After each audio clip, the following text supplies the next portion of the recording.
Hello and welcome back into the LCS Challengers League. I am Magical, joined in by Kangas and Cubby. Again, we're getting into our second series of the day. TSM Challengers against Cloud9 Challengers. And these two teams, like, we have one of them that everyone touts as being one of the best teams here in the Challengers League in Cloud9. But then we have the surprise factor in TSM Challengers that I think are upsetting a lot of expectations players and teams, fans had for them going in.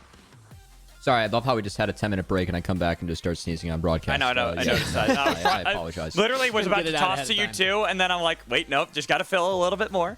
No, I know that, for this match, it's honestly really interesting, given the fact that we have Cloud9 subbing in Diplex. I think that added a hell of a wrinkle for this match, but also TSM, I think they've been on a little bit of an upswing.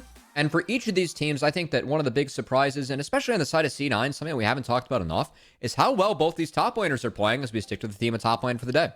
Hey, we'll get into that. Just hold your horses, Cubby. We got to talk about the entirety of these teams as well. Steve, what are your thoughts going into this series? So I think that this is turning into a very exciting match for two reasons. One, TSM Challengers are showing ability to have flexible drafts and play through different carries outside of just Hanser, even though he will be a big focus for us because top lane is kind of the theme of the weekend. Spoilers. But they're finding other ways to win games.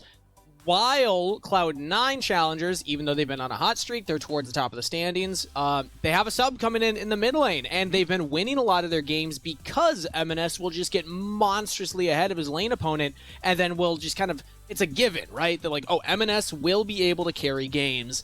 Now the Cloud9 Challenger have Diplex, and I'm not necessarily expecting the same level of domination, even though I do favor Diplex in the matchup versus Doxa anyway. But I think it's just cool because it feels like I could see either team taking it, whereas before I would have been like, oh no, it's Cloud9 Challengers all the way.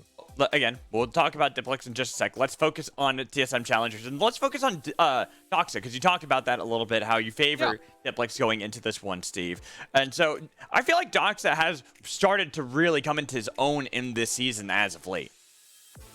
He's definitely had, I'd say, varied performances, whether he's able to carry, whether he's more on the back foot.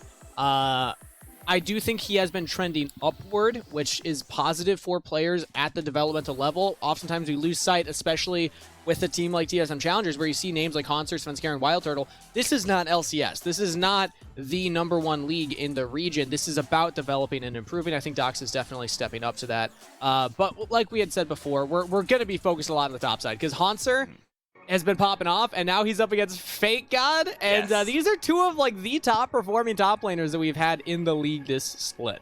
And I gotta say, like, each of these top laners took time off, and they've come back and they've been really good. Like, I know I had high expectations for Hanser, because all of last year, Hanser had an account that was very high challenger, and whenever we've seen Hanser compete, he's been solid in this league. But also for Fake God, he took a break. I think school might have been involved. And he's like, hey, I'm going to go boot camp in Korea. I'm going to come back and see what happens. And he's been dunking on people so far. He's been a really good top laner in this league. And I'm really excited to see each of these top laners just kind of prove that, like, hey, no matter where your career has been, you can still improve and hit highs. I know that, especially in the case of Fake God, he has seen some lows in his career. But the fact that he's back and competing at this level and playing really well has been really good to see this year.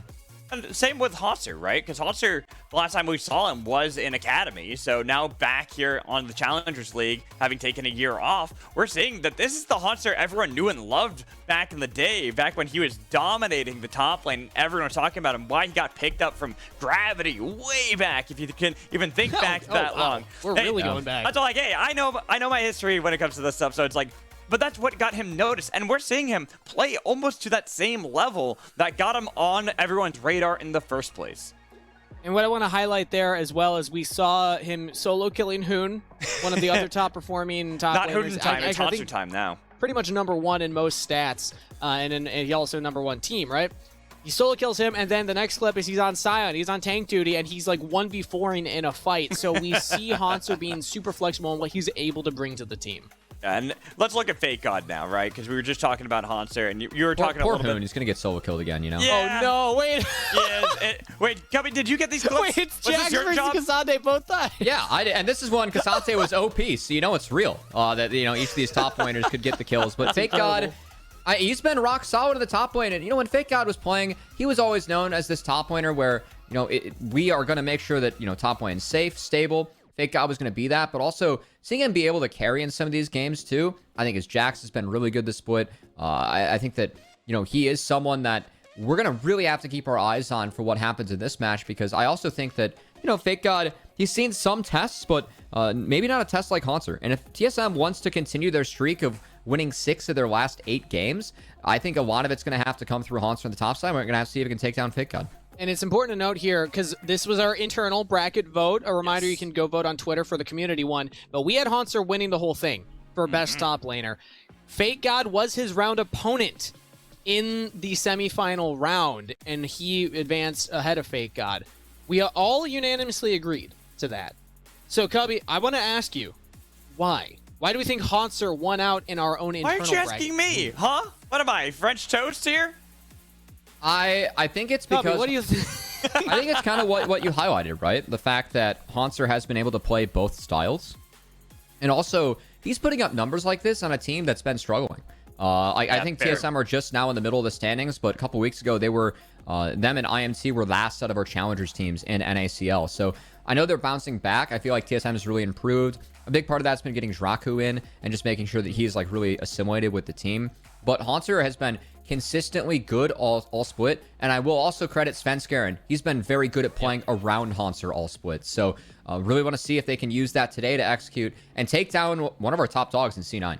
And speaking of, let's see if it is going to happen. I'm the only person on the broadcast team that has the button to start the games, just so everyone knows. Oh, okay. So if I push the button, I didn't realize we start. had one of those. Yeah, see? So I push the button. No! Yeah. Magically, you can't give it away. No, only I have this, though. I mean, you guys don't have this, so I can start the games. And this is why I purposely troll people and don't do that. But let's talk about the actual games. Let's talk about the narratives. We were talking about the top lane a lot, and I kind of want to continue on this thread.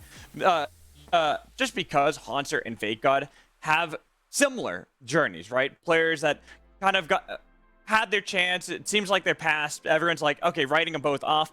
But now in this year, have looked absolutely amazing. Like, Fake God is a player that really surprised me coming into this year. I was shocked to see any team pick him up because the last time we saw him on Dig in the LCS, he just didn't look like he was really playing with his heart. I think there's a big success story that we saw last year in Dokla. We've talked about him a lot already, but he made the argument that, look, you can have LCS experience and then go to what was then Academy, now Challengers League, and show that you can still improve as a player. It's not the end. A lot of people just assume, oh, if you're in LCS and you go down, your career's done, you're in the retirement home. That was a meme for a long time, but now we have stories that show the opposite, that show, no, I mean, this, like, what other alternative does a player have other than to go to this level and play if they're trying to improve and still make it back to LCS? I think Fake God and Haunter are two examples that are like, okay, they're kind of following that trajectory, the precedent that Dokla set for us last year. Dokla is a trailblazer, wasn't he? Just kind of setting this course that everyone's now saying, hey, we can believe, because before we'd see a lot of players bouncing back and forth from Challengers League or Academy back in the day up to LCS, not have the best success, go back, and people would just be like, oh, they're not as good as they used to be, all that stuff. I know you're owing because we are into the champ select. We should talk about that just a little bit because even though we really do want to focus on these two players, we got to see what they draft in the game. First pick for Khan? Really? I've yet to see that on this patch, but that's going to be the strat here for TSM as prioritizing that for Draku. And I got to say, Zazel, he's been playing a lot of the Nami and the Lulu. And actually, curious enough, we're going to have the Xayah denied. So not my opting thought into, process. Yeah, not opting on into a handshake. I will say that two of the marksmen for TSM, or they did take the Zeri and the Lucian off the board. That's been really what Lost has been running this whole time. So some focus on the bot lane of C9 that has been. I know we spent a lot of time talking about the top side. It's a cool story up there for both these players. But this bot lane for C9 has been one of the best of the league up there with Dignitas. And a similar story, right? The Xayah as a combo with the Rakan because Wild Turtle can play a little safer on it, but now Cloud9 are denying that. So now Wild Turtle's going to have to pull out something else instead into a Nautilus as well. So yeah, I mean, this is definitely turning into a bot side focused draft. We should also just kind of tell everyone what bans we had. You already kind of touched on it a little bit, Cubby. The TSM Challengers, they banned away Zeri, Elise, and Lucian. Cloud9, the Maokai, something that's been really powerful. Cassante, something Hunter has been doing a great job on, as well as taking off Ashe. But that leaves open some of these picks we're surprised we didn't see beforehand, such as Sejuani. A lot of 80 carry bans. I think that's a big thing here. So what does Wild Turtle want to lock in? I imagine they go for it now. He could drop. He could drop, and they could take something like Sion here, because Cassante's off the board if they want to get real wild. That big front line could be tough to deal with Xayah. Nope, okay, gonna be the Varus. No worries there. But we will see if C9 is able to respond in kind. If they want Vi, they could grab it now. I gotta say, you don't really need Vi. I wouldn't mind Jarvan here for Tomio or something else. I'm going to put this out there just because we did actually see this over on the Path to LCS stream. By the way, if you aren't, make sure you watch twitch.tv/Path to LCS for more Challengers League gameplay. Great match down the day on there. Yeah, Rosethorn actually played the Nautilus jungle, and unfortunately, you were right there, Covey. It is going to be Vi, so the whole point I was making... Wait, he played it today? Yes, he did.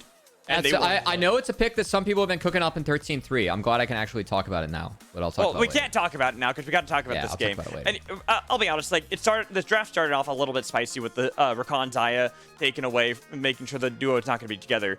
But I kind of want to bring it back to these narratives that we're kind of setting up because we talked about the top lane a lot, and Lost and Zeyzal also have a very similar story in that regard, where we have two players in the spot lane. Especially Lost, he was always on, unfortunately, the bottom tier teams when it came to LCS. Yet I have always thought this player... You're on TSM. Yeah, he had a year on TSM. That was the 1 year he really got to show himself. But I feel like he's just never gotten a fair shake when it comes to LCS, because this is a really good player. Especially this split. And I want to bring up, this actually might be, funnily enough, the most LCS experience that we can have between two team matchups. Yeah, it might be in this game. I didn't even realize that. But yeah, I mean, Lost and Zeyzal both had that time in the LCS, but they're both having some of the best plays that we've seen from either of them this split. Probably the best bot lane we have in Challengers, aren't they? A lot of these bot lanes. Yeah, I mean, I'd love to see a best of 3 or best of 5 between Lost, Zeyzal, and Tomo Diamond. I think that each have been playing really good. Also, Diamond being under Zeyzal at that time too, and C9, really interesting story there. But at the moment, the picks and bans, they're not focused on the bot lane, guys. They're focused on the top side, as we have a lot of tanks removed, and really curious to see what Fake God goes for here. I mean, Sion's not gone.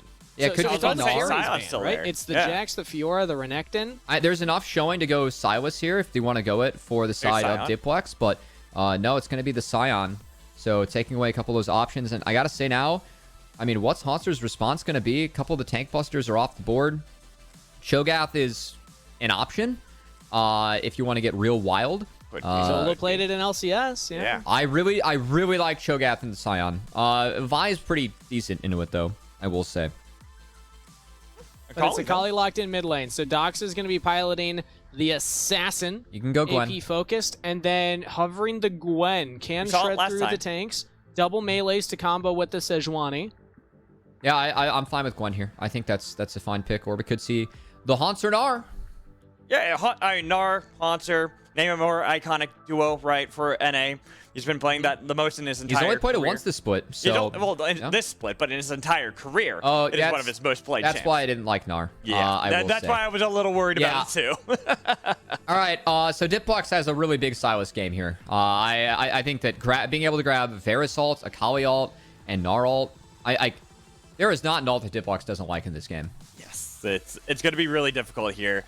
And looking at these two squads, right, Diplex, the guy who was playing in LCS, now stepping into the Challengers League up against Doxa, who's playing this Akali. This is a really rough matchup to put someone like Doxa into in a game, such a pivotal game against a team like Cloud9. I mean, Doxa, like we had said, he's been trending upwards, but I still am going to favor Diplex in this matchup, especially now, given the champions that we've seen locked in on the screen. And honestly, I feel like this is not necessarily... Oh, are you leaving Magical? Is that what that wave is? I was just going to kind of let you talk and then slowly dissolve. All right, sorry. I will no longer bring attention to it. We'll just continue going. TSM Challengers, like we had said before, they played through Haunter a lot in the early portion of the split. They've now pivoted more to a flexible style of allowing their other carries to step up. Let's see if it works here against Cloud9 Challengers, who also have a very strong team fighting comp. I think that this Silas for Diplex could just be so big this game. As again, there is not an ult that he does not like on the side of TSM. So, I mean, all eyes on him. I know that for Diplex, you know, a little bit of this is bittersweet. I think that Diplex has been fine on the LCS stage. I mean, C9 as a team, they are 7-2 in that league. I think a lot of the reasoning was just that MNS has been playing that good in that ACL, and they want to see what happens. So they put him in. So, you know, Diplex, he's got a great opportunity to prove himself even more against weaker competition. He's been holding his own and more on the LCS stage. So this is a great setup for him to have a big game here. One of those scenarios where Cloud9 came in with 2 new mid laners, both of which have been performing well. They're trying out Eminus and now Diplex here against Doxa. And like you said, poised to have a big performance based on this pick ban. It looks like the community agrees. Cloud9 winning out on the vote to win this game. Winner's word is it on it? What are we doing? Come on, team. Appreciate you, Dick. You can tweet about Diplex. You can tweet about the Haunter comeback. You can tweet about... He's a big C9 fan, too. Boss Zazel popping off. Like, there's other narratives here, team. Don't worry about it, man. It's fun. I got your back. Thank you. As I just proved by laughing at that. Anyway, with that said, Tomio actually going to go for the Raptor start into the bot side. And looking like Sedge is going for the full clear. So top lane being left on an island. Monster going to be okay with that. I am curious. Maybe we see early 2 points into Hyper here for Gnar. Sometimes we do see that against the tank matchups. If not, then all action should be around this bot lane, where I do really favor C9 on this bot lane setup. I think that Nautilus is a nice counter into Rakan. Makes life a little bit difficult for what Rakan wants to do. And we will see if they can punish, as Tomio has the option to go towards the bot side now after this camp, or reverse clear. Yeah, he was spotted on the Raptors. You see the ward up there. They saw that he went from Raptors and then pathed bot instead of going upwards. So that means that TSM's bot lane should be aware of this. They just drop a more forward ward here from Dragku to try and spot if Tomio's looking for a gank, because they're still shoving in, even though it is dangerous against the Nautilus. He can engage from decent range here. TSM still want to just shove the wave in, try and deny some CS from Lost if possible. Then scaring his path bot, and now we see Tomio pathing back up top side. So TSM don't know this, but they will see if Tomio went for a gank. Will they read that he pathed top now? Ooh. Damage on the Dragku. Yeah, really well done here by Lost and Zazel again. Nautilus can kind of lock Rakan in place. It is a little difficult as the Rakan to function against the Nautilus. And I gotta say, Diplex is already doing very well in this mid-lane matchup. He is ahead. That's not supposed to happen. Bone plating for Dragku means that C9 loses the trade. And we will see if Svenskeren actually comes here. It's not a big wave, but Svenskeren is level 4. They want to think about a dive. C9 bot lane just hit 3. So will not be the case. Will just be the crab. And no action early. I think that's A-okay here for the side of C9. Yeah, Svenskeren was spotted, so Cloud9 would have been able to work with information there. Love how Fake God's going for these trades against Haunter, by the way. Going for the poke Qs rather than the full charged to try and deny minions. Tomio's on the top half, though. Level 4. Blue and red buff. Haunter just hits Mega. Once that expires, maybe they go in for this. Or they just go in early. He's shoving in the wave. Okay. Wall breaker charge. Haunter's going to walk up. He's hit by it, so Tomio can't fully lock him down. He can jump away. What? If Fake God wasn't going for it enough, Haunter throwing out the emotes, throwing out the dance. I like the recall there from Haunter, you know, sending a message. And on the bright side, Svenskeren was able to double crab, and he's going to try and fight Vi here on the Raptors. This is a lot of info. Oh, yeah. Nice from Tomio to read that and say, wait a minute, that scuttle was just taken. He could be looking for me, so he vault breakers away. He's going to go to Raps. Silas just TP'd back, so I don't know if they want the fight. You can actually see Zazel walking up to try and defend this. Flex trying to catch the wave Raku's first. here too, wow. Scarin and Dragku up here to go for the Raptors. Tomio's got the backup of Zazel, who's roaming a little bit later, but will make it in time. So, Tomio gets his Raptors. Still Svenskeren getting some good scouting done. And was able to get ahead in the first clear with a full clear on the Sejuani in this jungle matchup. So, not all bad here for TSM. It is a quiet early game. I gotta say, it does look like Turtle is fully committing to that on-hit Varus build. I think that's a must, given that you are going into 4 melees. And a lot of this is going to be on Turtle's positioning later in the game, because, of course, with on-hit Varus, I mean, if you keep on auto-attacking, you're able to pump out damage. The DPS on this champion is insane, but Again, very difficult ask when you're going up against a Vi, a Nautilus, and then a Silas that can grab all the ults that your team's going to be throwing at C9, which are pretty hard for Varus to deal with. Good amount of CC there. It's not bad. That's a future Wild Turtle problem, Cubby. This is laning Wild Turtle, you know? We don't have to worry about that yet. Well, laning Wild Turtle, you're doing all right so far with Draku. Good to see that. As still on the side of TSM. I think this mid-game and that Herald fight is going to be really interesting to see because I think that with Akali, you know, if you can get this Akali pick ahead at all in this matchup, she can take over the game. And I want to see a Svenskeren maybe put some time, love, and effort into Doxa. That is the first time ever that a Nautilus hook hitbox did not land on the target right there. That's a record, everybody. I thought he found a feather, for sure. I mean, I thought he found something. But clearly the game disagreed. Zeyzal does not land it. That would have been a big timer for Tomio to look for something. But TSM get out from the gank attempt. Well, speaking of gank attempts, Big God and Hanser. Some love taps still up here in the top side, as it does look like Big God will be going for that shock show. Tomio gonna have to vault breaker on out, but still TSM rotating up to try and fight for this crab. But Draku, he doesn't have anything. That one did hit. That is an early heal out of Wild Turtle. Svenskeren will clear out the crab, and nice feather recall from Lost to actually get even more damage. And with Draku's health bar currently, I don't think that they're gonna go for anything more here. Sometimes it's the little things with these bot lanes and, you know, how well they're playing, but yeah, that feather recall on Lost did force Svenskeren to walk down with the bot lane. But still, Svenskeren's been successful against Tomio. He's gotten a few plays on him. I mean, he hasn't dropped a crab yet, so this Sejuani's feeling good. And if she gets ahead of this matchup against a PTA Vine, that's going to be really good news for TSM moving forward. Svenskeren, he's actually walking into this fight with 6. Yeah, can just kind of force his way in. That's flash out from Zeyzal. Lost might have to flash too, yeah. Love it. Dodges out on the Glacial Prison. Cloud9 a little overeager to go for that dragon. I really like this play from Svenskeren. Again, he's gotten every crab. He's fought himself on this Sejuani, and now engage. There's no flash on either bot laner, so Zeyzal's in trouble. But the recall does not clean up Draku with first blood to Svenskeren. Bummer, he was trying to give it to Varus, but the Aftershock got it. But Svenskeren this game has been really good against Tomio. Like, his ability to get all the crabs, he delayed Tomio, his ability to get 6, and then the dragon fight, he farms the Krugs, he walks out, he has the ult, he gets the Lost Flash before he has ult up himself. The impact that Svenskeren has already had in this game has been massive, Kangas. And Draku just commits the flash W, says, I will get the knockup onto Zeyzal. Lost will have to catch a wave underneath the turret, and I believe that is... No, it's not first dragon. They didn't convert it into an early dragon for themselves. It's just the gold spent back onto the map. But we do see Draku rotating up with Svenskeren to look for the Herald, so maybe that's where we'll see the next play. And I think this Herald should be okay for the side of TSM, as they were able to get Draku up there.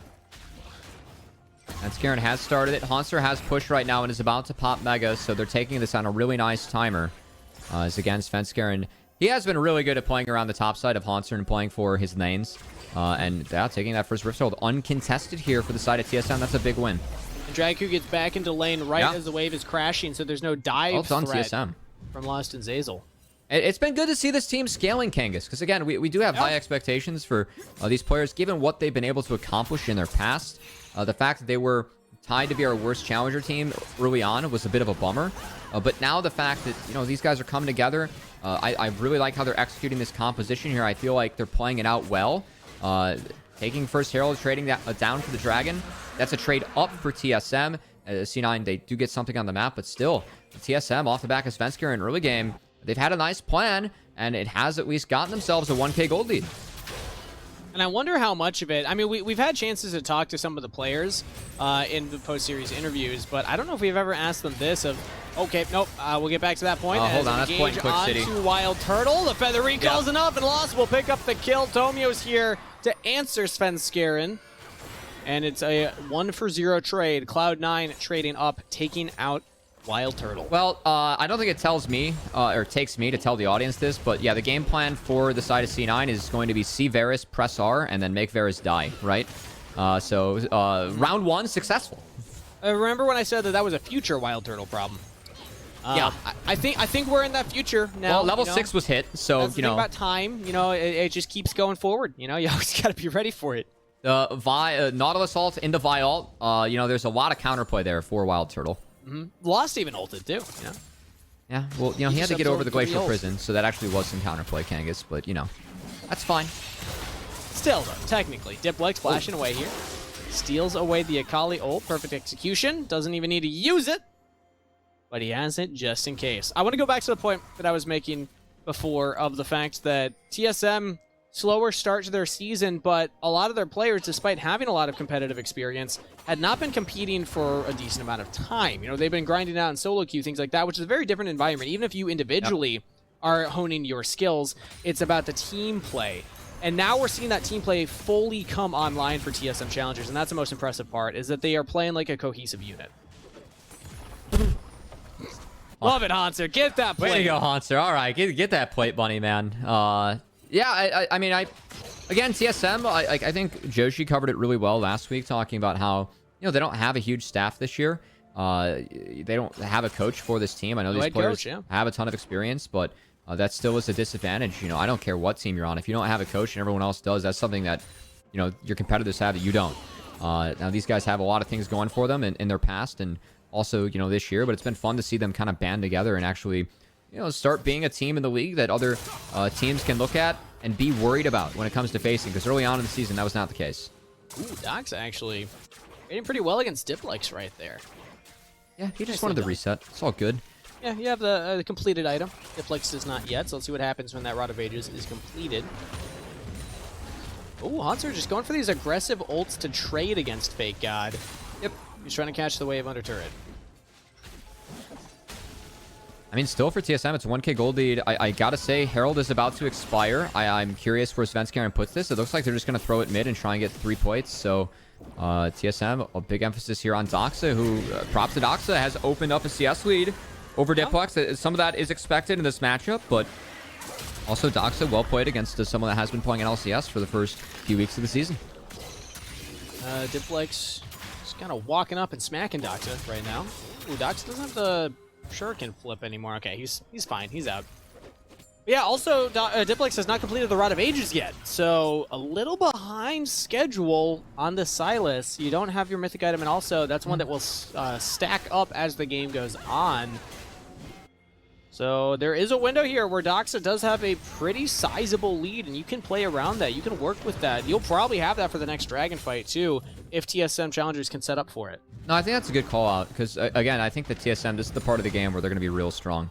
As we go on, it is a couple melees and dive into Xayah. That's going to be pretty tough to execute. Ooh. And marksman-wise, also difficult. Nice when try. you have Varus dealing with everything they're going to be throwing at him. Diplex. He's going to see if he can use that Sejuani ult a little bit better on his own. Remember when Silas came out and then Riot made that video about, okay, we're going to tone down the mobility on some of our newer champions? Yeah. Well, yeah, Silas still has all that mobility, so the you prison. Yeah, you get like 3 dashes and ult you can steal. Yeah. Svenskaren like, okay, so wait, that was 2 down. I'm pretty sure that's all of them, right? He's like, no. There's still 1 more in the tank. Pretty sick. Forgot about it. I do like Emergency Silas. dash. It's a fun champ, and it's healthy in games. I think it's healthy for the game in games like this, right? Where you can't overload ults. And now, speaking of overloading ults, what Vi Nautilus want to do is this. Gaiku and Wild Turtle did not expect a jungler in their own tri-bush. Nautilus ult lands. You cannot flash away from that one, my friend. And the Cloud9 will pick up the kill on the Wild Turtle right as Dragon is spawning. Well played. C9 again playing towards their win condition. See Marksman, press R, make Marksman die, and get whatever you can after that. So it looks like the Dragon again for the Vi. And C9 playing well. I think they got a lot of boomerangs. Fine here? I mean, I want to say he's fine here. I don't know if he's fine here. Oh, wait a minute. Fake God feeling himself there. Tries to get the turnaround play and gets flash out of Hanser.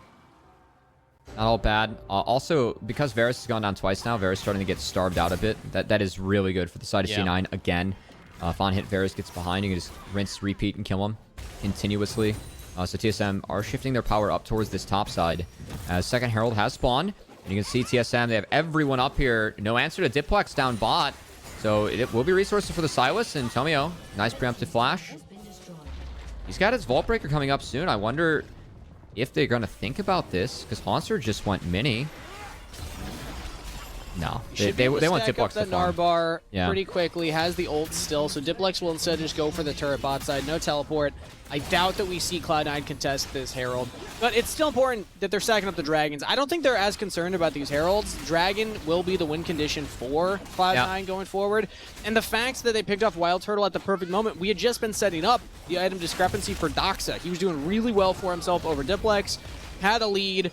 But then, I mean, if your bot lane gets picked off right before the Dragon objective, it doesn't matter. So I think Cloud9 are finding big windows to actually, you know, punish where their composition is strong. Like you said, the Varus has just no mobility. Like, you just press your ults on him, and he's gonna struggle in these fights. And if Cloud9 can keep these kind of windows up around the Dragon timers, then they should have a pretty easy time of stacking those up. Yeah, no one's in his whole career of League of Legends, no one's ever questioned if Wild Turtle like has cojones or not. He like picking Varus when you're already seeing Nautilus and you know that Tomio plays Vi, that's some cojones. And unfortunately, C9's been taking advantage of that so far. So we will see if Wild Turtle can maybe be a little bit safer moving forward. It's going to be very difficult for him though. It's really on his team. Say, don't have a coaching staff. Maybe they didn't know Tomio plays Vi.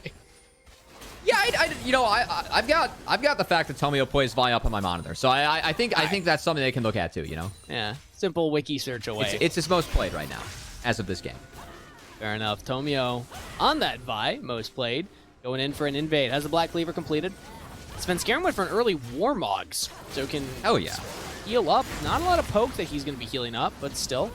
The red buff was stolen. Tomio successfully takes that one. We might just have a full-on fight down here. Dragu going in for the engage. Diplex jumps in, has a perfect execution, and he's just causing havoc on the backline, but Zazel will fall because it's Doxa answering. Doxa v Diplex. Who can do more? Right now, it's Diplex winning out. Lost is still alive. Doxa. Perfect executions to safety as Diplex and Tomio will try and chase him down. Diplex on the follow-up, flashes over the wall, and will clean up the kill on a killing spree. This Nautilus, the value that he brought to that fight, pretty significant here for the side of C9 as Lost was able to shred through the side of TSM while Turtle headed for the hills. He's behind on the curve, didn't do enough damage. The CC for C9 around their marksman reigns supreme. And also the fact that Xayah can keep herself safe in these kinds of moments. Let's take another look here. TSM, they think they have numbers. Maybe they just didn't see Diplex, or they just had the confidence anyway. Turtle's not here yet, and that was a really nice buffer from Diplex to get in the backline. Like, Turtle cannot walk through the feathers, so Lost again playing that really well.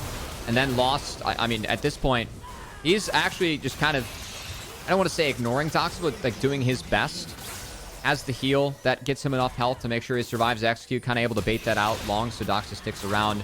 Diplex had a really nice fight there on the Silas. I think the Silas has been really strong in LCS. Good to see that here again. And now, I mean, this is an even game, but C9, I really favor what C9 has moving forward with this Xayah. It's so tough for Varus to play this game out. And C9, they're executing the comp really well, as we've seen how difficult it is for Wild Turtle to step up and do the damage he has to do. Much easier for Xayah in this game, especially if we're going to have more front-to-backs like that. That is where Xayah excels. Varus can do well in those situations, but so far has not had a lot of bodyguards keeping him alive from the dive of Cloud9. They will get a turret mid. TSM Challengers are not out of this game by any stretch. They are maybe a little behind in tempo. They're up in gold as now Svenskeren almost picked off here. On top of Onslaught from Faked gets him into the fight, but not quite far enough in to impact. He's hit by the Chain of Corruption. TSM, do they actually want to go for something? Hostage pulled in and dies immediately. Did not have enough of a rage bar to go mega. And Cloud9 picking off the top laner now again on a perfect timer for this dragon. Yeah, Haunter didn't have flash. It's just coming off cooldown, so he's too far up. Great dredge line from Zazel as that hitbox. That one made sure to find the Mininar, and he gets dragged into the team. That will be another dragon for C9 as we are at soul point for them. And I mean, C9, I think this team's ability to play around like what they've drafted, it's really been a big difference for me with C9 and some of the other teams that we've had in the league this year. They're a smart team that's playing in Challengers when a lot of our teams are still figuring it out. I've always really looked up. Oh, okay, goodbye. Okay, wait. Oh, Diplex! Almost just one-shots Doxa right there. Whoo, this man is playing. He's on a mission. He's on something right now. Diplex is playing out of his mind. What I was talking about, I always have credited Zeyzal. I think that whenever Zeyzal's competed, he's been not only a very smart player, but a very good player. And the way that C9 plays the game as a team, I think it's been one of the reasons why they are our top dog, or considered one of the top dogs. Even if Dignitas at the top of the standings, a lot of the teams feel like C9 might be the strongest team that we have in Challengers because of how intelligent they play the game. And we're seeing that in their setups around the objectives. That's 3 dragons in a row that they've gotten to pick before they go for the objective. And then they have numbers advantage, and it's that easy. You don't have to go for a big team fight. You just got to get one down, and then there's no way that TSM will contest. Now, do they go for more, though? Diplex has perfect execution, but they don't want to commit to a dive onto 3 members. I think that's wise, backing off. But still, it just goes to show how well Cloud9 can read the map, how well they, as a team, work together to get to the right place at the right time. Again, C9, they're okay with this game state. They're just going to poke around this Baron, see if they can get anyone from TSM this overstep. If so, they can pull the trigger. This is okay for TSM, though. As at this point of the game, there is a Black Cleaver on the Gnar, so he's going to start to rip through that Scion in the side lane. Pretty good. So, Monster, if he is able to get something on the bot side, not all bad, but again, Scion just slows down the game state so much. TSM still are going to lose the rest of the map, and C9 should be able to take full advantage of that. It almost feels like TSM Challengers are a composition that also needs to look to fight around these objectives. I think that this next dragon could just determine how the game will play out. If Cloud9 get it, it's probably just game over from that point as Diplex 1v1ing. Doxa right now has the backup of Zeyzal and Lost. Jumping in on the Svenskeren. They actually turn the attention onto the tank. Svenskeren's still alive. Haunter has teleported in. No rage bar at all, but here comes Scion with the unstoppable onslaught. Wild Turtle, everybody in front of him is now behind him. And yet again, press your R's on the carry, but maybe they're pressing them too far forward. They are definitely not. Cloud9 are just steamrolling through TSM Challengers. That didn't even look like they broke a sweat right there. Yeah, man, the death ball's on. That's all I have to say about C9 right now. Lost can take care of himself, and C9's taking care of everything else around him as Turtle continuously hunted by C9 this comp. Width's a bit too strong and a little bit too much to deal with here for TSM, as Varus just cannot move in these fights, man. This is disgusting. Like, look at how far forward Cloud9 are. This looks like one of those plays where you're like, okay, after TSM can reposition, have Cloud9 bit off more than they can shoot. Big triple knockup coming in from Dragku. Doxa could have gotten like a perfect execution onto everybody. But then, like, again, who's going to peel the Varus? Yeah, Haunter's off, like, hitting a control ward, and he's trying to build up the Mega. He TP'd because, you know, Dragku did find a nice start to the fight, but no one can deal with Xayah. And look at those items in Xayah's kit. She's working towards what I expect to be a Bloodthirster. And yeah, it's pretty wild. Diplex in a great situation on Silas for his first game. Yeah, I mean, when there's like, you know, an ult you don't like, this is like an all-you-can-eat buffet here for Diplex. I mean, he just gets to press R on whoever he wants, and it feels pretty damn good.